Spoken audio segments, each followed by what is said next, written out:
During the westward migration in the 1800s, many people passed through a place that became the center of a major historical event. It was also their version of a frontier convenience store. We'll find out where it was next on Ghost Towns and More.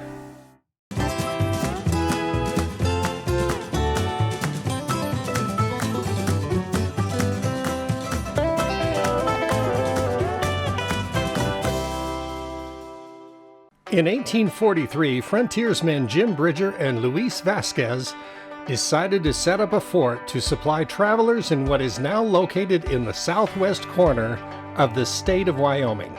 With many of the immigrant trails passing through the area, travelers needed a place to rest and purchase supplies.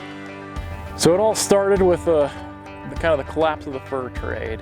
Now, Jim Bridger, he decided that he wanted to stay up in the mountains. And of course, with the fur trade collapsing, beavers just weren't worth trapping anymore. There was no way to make a living off of that. Now, at the time, he found a partner who wanted to stay in the mountains as well, a man by the name of Luis Vasquez, a fellow trapper. And between the two of them, they decided, you know what, we've seen the first wagon train actually make it to the west coast without having to abandon the wagon somewhere. We think this westward movement thing is going to be a big deal. The location Bridger and Vasquez chose was ideal because all the main immigration routes had to come through that area.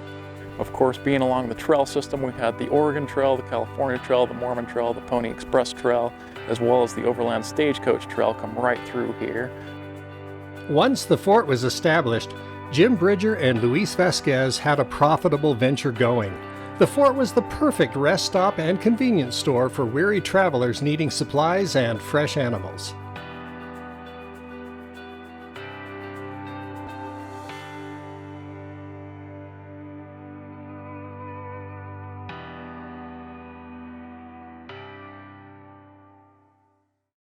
Jim Bridger and Luis Vasquez were making a ton of money here.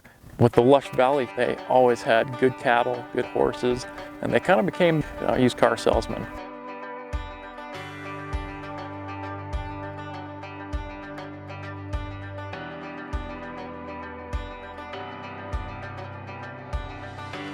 Not only was the fort a good supply store, they also had a system for reselling livestock.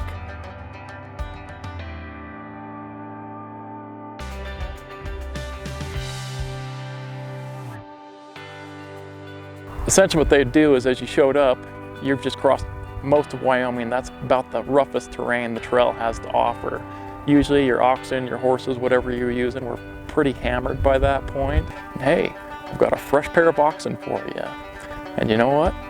We usually sell it for $300, but because I like you, I'll buy your pair of oxen for $70. And of course at that point, because the grass grows so well here, Jim Bridger and Luis Vasquez would let the oxen they purchased eat themselves back to good health, and of course here comes the next set of immigrants, and hey, got this brand new set of oxen here for you, ready to go.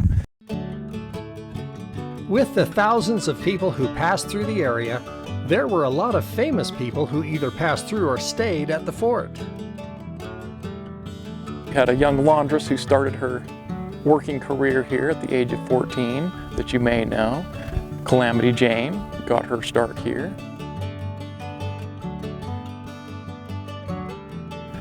Mark Twain spent several weeks here with the Carter family as a guest. Chief Washakie, the chief of the Shoshone tribe, he came here very often. In fact, he and Chief Maragooch signed their treaties here at Fort Bridger. So a lot of really pivotal events and a lot of really pivotal people came through here.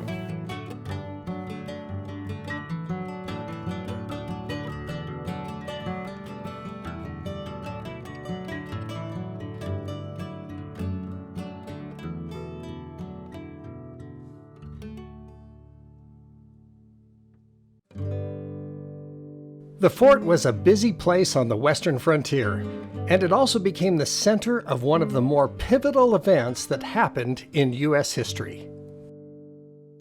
So of course Jim Bridger, who was stationed here, he was running the fort, and as this became part of the Utah Territory, he found himself living under U.S. law for the first time since he became a fur trapper. Well, as it turns out, it was illegal at the time to sell alcohol or ammunition to Native Americans, both of which were highly profitable for Jim Bridger. And he kind of did the usual Jim Bridger thing. He just kept selling as he always had. Well, the settlers who were starting to come and settle in this valley at the time, getting shot at by said drunk Native Americans, weren't very happy about the situation. They complained to the governor at the time, Brigham Young of the Utah Territory.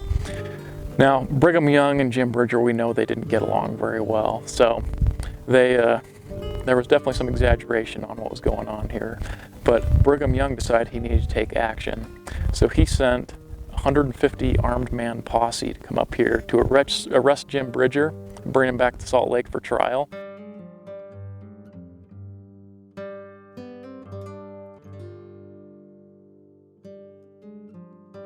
When word got back to Jim Bridger that law enforcement was coming for him, he decided to flee as a fugitive and concealed himself in a large eagle's nest several miles to the south. His wife brought supplies to keep him fed and horses to help him escape. Now, as soon as he got those horses, he rode straight to Washington, D.C. to go plead his case that his fort had been stolen from him.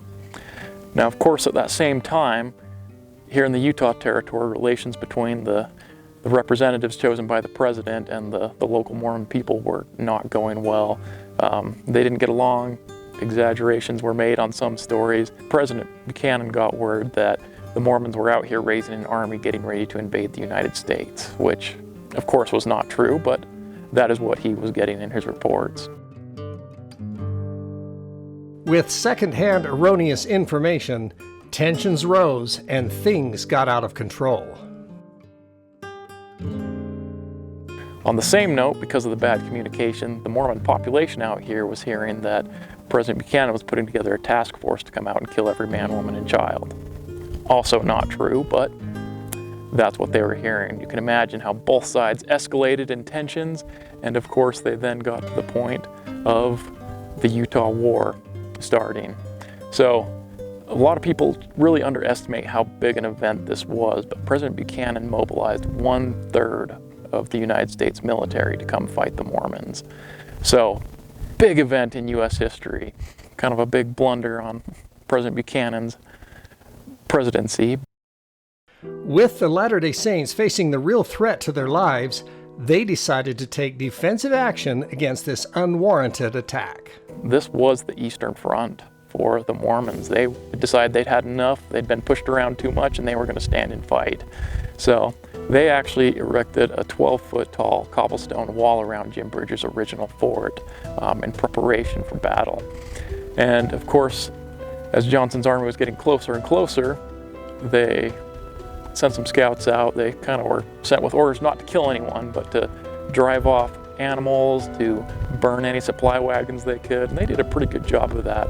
But when they got back, they realized, oh, the artillery of the military is burning off. Our fort walls aren't going to stand to that. And they realized there was no way they could successfully defend this fort, so they made the next best military decision they could. They burnt the fort to the ground.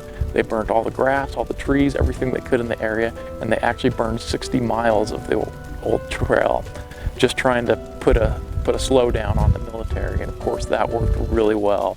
By the time Johnson's army got here, they were in pretty rough shape and they were hurting, and of course they also ran into the famous early Wyoming snow, and they actually got snowed in. Of course they couldn't stay here where we're at today, but they did move about 3 miles south of this location and formed Camp Scott in the canyon, where they're kind of out of the wind, where they spent a winter trying to survive.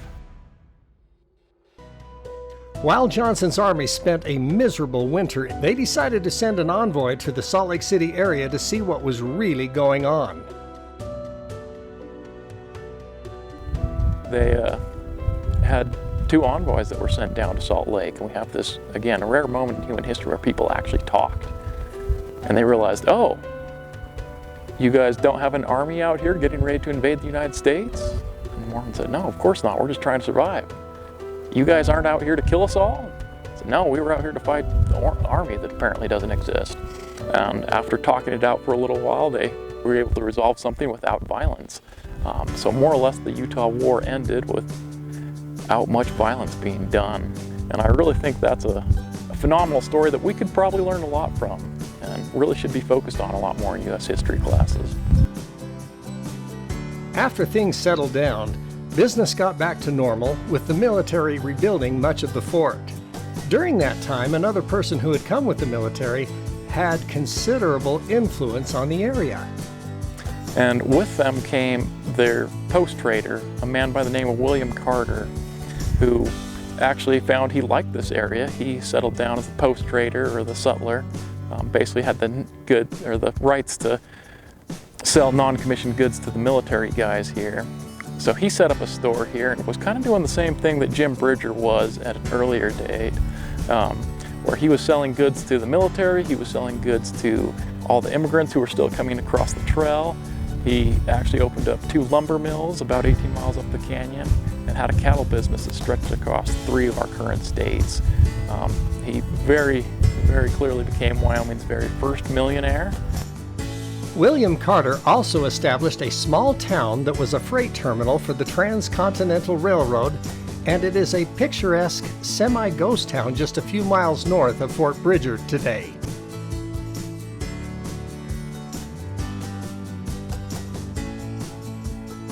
So that way he could then bring goods to Carter, and from there he could bring the goods to his store here in Fort Bridger. Point where I think they're around 16 in population out there now. I could be wrong on that, but they're getting pretty low.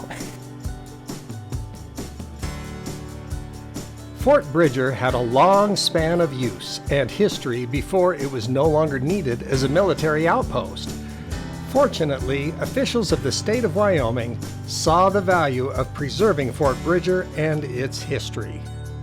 Today, people can visit the site and experience scenes from the past, with furnished period homes and buildings, along with artifacts and other items preserved from long ago.